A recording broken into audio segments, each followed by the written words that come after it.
যাই হোক কাজ করছি, কিন্তু শুরু যেটা করেছিলাম আমি গিটার বাজাতাম, হ্যাঁ, এবং আমার এই কান দুটো তৈরি হয়েছে এনার সঙ্গে সঙ্গত করে। আমার বাবা একটা কথা বলতেন, আমার বাবাও এনার সঙ্গে বাজিয়েছে। তো বাবা একটা কথা বলতেন যে কান তৈরি করো তারপর গান।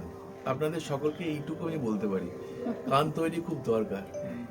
কান তৈরির জন্য এই আমার মা সরস্বতীর কি কন্যা ইনি, এনার সঙ্গে আমি গিটারের যখন স্ট্রিং বাঁধতাম না, ইনি ছা বললে আমি স্ট্রিং বাঁধতাম, এতটাই সুরে।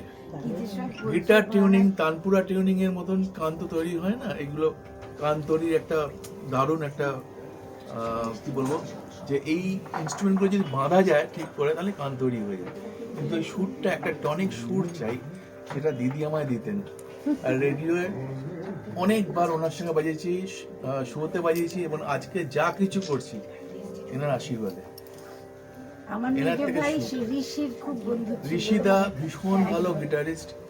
ঋষিদা হচ্ছেন দিদির ভাই, এবং ঋষিদা আমার ভীষণ ক্লোজ ছিলেন, এবং অনেক প্রোগ্রামে দেখা, গল্প, আড্ডা, সেই সময়টা খুব মিস করি আমরা। একই কনসার্টে কতবার দেখা হয়েছে, সেইটা মানে দাদার মতন আমাকে গাইড করতেন। প্রথম যখন গিটার নিয়ে আমি তখন স্কুল ফাইনাল জাস্ট করেছি, পাস করেছি, সেই সময় থেকে গাইডেন্স।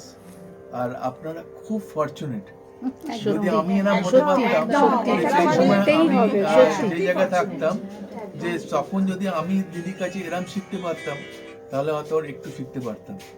আপনারা খুব খুব ফরচুনেট এবং খুব ভালো জায়গায় এসে পৌঁছেছেন। ব্যাস, এবার কাজটা করে যান তাহলে।